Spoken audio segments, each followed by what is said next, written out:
Nicole Mashburn again. And so this is going to be the second part of your skin lab. So the first part was the actual skin model, and now we're going to look at the skin slides, the histology. So these are going to be slides of the skin, and we're going to look at all the microanatomy, what you would look at if you were here looking through a microscope. So just as a review, we're going to look at thin skin and thick skin. So this is thick skin, and I know that because it has a lot of stratum corneum. So when you look at a slide of the skin, you're going to see the epidermal layer and the dermal layer. So everything that's above this green line, this is the epidermis. So all of this is the epidermis. So let me try from here to here. So this dark purple stuff and all this onion skin looking stuff, that's all epidermis. And then the pink layer, this is your dermal layer, okay? And so when the dermis and the epidermis form this little hill-like structure, we call that a dermal papilla. You saw that on the skin model. When we look at a slide, we can actually see those strata. Remember, strata is a layer, and so you have your stratum basale, your stratum spinosum, granulosum, lucidum, and corneum. And so I've outlined these stratum on this slide. So this single cell layer is your stratum. It's this dark single cell layer, the stratum basale. The next layer, it looks kind of like leopard print. That's the stratum spinosum. Then you have a dark granular layer that really shows up. It's really dark, the granulosum. The lucidum is really hard to see because it just looks like a space. Okay, so just it's clear, so it looks kind of like a space. And then all the stuff that looks like onion skin is the stratum corneum. Okay, so you may see a slide like this. It's going to ask you, is this thick or thick skin, thin or thick skin? You know, name this layer. Name this dark layer, name this single cell layer here. So just be prepared to see this slide again for your lab test. Now on thin skin, remember the difference between thick and thin is number one, the number of layers of the stratum corneum, but also the presence of hair. So there's no hair in thick skin. So if you see something like this is a hair follicle, okay? So let me see if I can change the color of my pen. I thought that was going to show up, but obviously it's not. So if you see something like this is going to be a hair follicle. This is actually the hair. We've cut it in half, and so you're kind of seeing inside the space inside of a hair. Again, this is going to be the dermis, so that irregular, dense, irregular connective tissue kind of going in many directions. This is going to be your epidermal layer, and you see the onion skin again? That's that stratum corneum, okay? So this will be thin skin. So if you ever see a hair, then you'll know you're in thin skin versus thick skin. Okay, that's kind of the clue, is I'll always make sure you see a hair if you're in thin skin. All right, so when we talk about skin, remember there's many structures in skin. We have all kind of glands. We have some smooth muscle, erector pili muscles. We have hair. So I'm just going to show you some of these different structures and kind of some clues to look for if you're trying to identify these structures on the slide. So again, you're going to see pretty much the same pictures. I'm just telling you, I don't have that many variations of these pictures. I just take the labels off for the test, okay? So every once in a while I'll come across a new picture that's maybe better or more representative, but again, they're going to look very similar to what you're seeing right now. So this is a cross section, this particular one. This is still a hair shaft. It's just the way it's been cut in an oblique section. So if you see that, it looks like that stratum, that leopard skin stratum here, stratum spinosum. If you see that, you kind of know you're looking at a hair follicle. All right, so this is just a cross section of a hair follicle. This is a blood vessel that you're looking at. This bubble wrap, remember bubble wrap? This is the adipose tissue, so you're looking at fat, so you know that's near the hypodermis.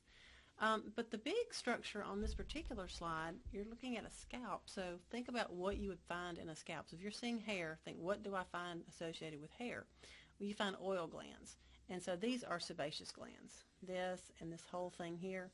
And it looks like a bunch of fried eggs laying next to each other, so like a big bunch of fried eggs. So that's a sebaceous gland, okay, or an oil gland. If you see something that's like a muscle, this is a smooth muscle. This is the erector pili muscle. So this is a very representative of smooth muscle. I've shown you that before, so that's an example of that. That's the erector pili on that slide. Here's that slide, another view of that slide. Again, here's your erector pili muscle, and here you have those fried eggs, okay, so sebaceous gland. So kind of one hint to tell you that it's a sebaceous gland, look at the way it looks, the fried egg appearance. But if you see an erector pili muscle, that means a hair's got to be nearby. Or if you see a hair nearby. So if you see hair, and that's going to give you a clue that it's probably a sebaceous gland. So look for fried eggs and some kind of presence of hair in and around the area lets you know it's probably an oil gland. Now the other types of glands that you're going to see are going to be your eccrine. Remember, that's your salty sweat. And the salty sweat, the eccrine, they look like little tubes, and they look like simple cuboidal epithelium is what they look like. So they look like little tubes of little square-shaped cells. And so sometimes you're going to see fat kind of in and around them, kind of surrounding them. So if you see little tubes of cells and then also some fat around it, a lot of time that's going to be an eccrine sweat gland. And so in this slide, I've got both next to each other. So you've got the fried eggs, the sebaceous gland, and then these little things, this is the eccrine sweat glands. And again, there's some fat near, kind of near the eccrine sweat glands. So look for those little simple cuboidal, similar looking tubes, and that will be your eccrine sweat glands. This is also eccrine sweat glands here. You can definitely tell there's tubes with a lumen. So if you see tubes in a lumen, then you're in the eccrine sweat gland. Now this is a great sebaceous gland. I really like it. So here's a hair. So this is a hair that you're seeing here, fried eggs, and you can actually see the duct where, let me change my pen again to a different color. Let's see, let's go yellow. So this is the, well, that doesn't show up either. So yeah, there's my duct. So the oil would be made here, and then it would go through that duct right around where the hair is gonna, where the hair is gonna be. So if you see a hair and a duct and fried eggs, then you're in sebaceous gland. And then right next to it, we have some eccrine sweat glands. Okay, and again some little fat cells, some adipose tissue. So that's what you're looking for. Look for fried eggs for the oil glands and little round tubes for the eccrine sweat glands. You may also see some of the receptors. This is example of the Pacini, and this is at higher resolution. It looks like a little swirly hurricane. Okay, that's the Pacinian, and this is just a bigger version of that, the pressure receptor. This is in the dermis. You see that dense, irregular connective tissue, so that gives you a clue that you're in the skin. And so it doesn't tell you thick or thin, it just tells you that you're in part of the skin, and that's going to be one of your touch receptors. This is a Meissner's, and it just looks like a random bunch of cells.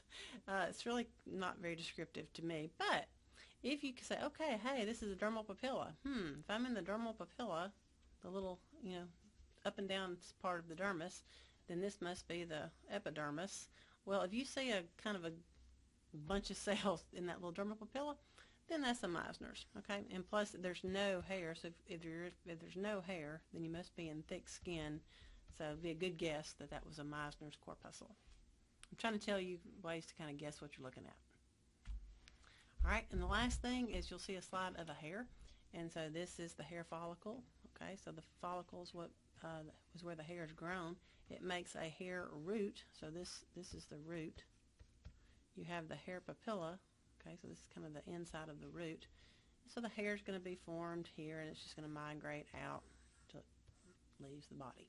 Okay, here's some adipose tissue around. So the hair roots are going to a lot of times be, if you look at the three layers, the epidermis, the dermis, and then the hypodermis, the hair follicles usually come almost all the way down into the hypodermis. So again, that's a good way to recognize the fat, is look at those hair roots.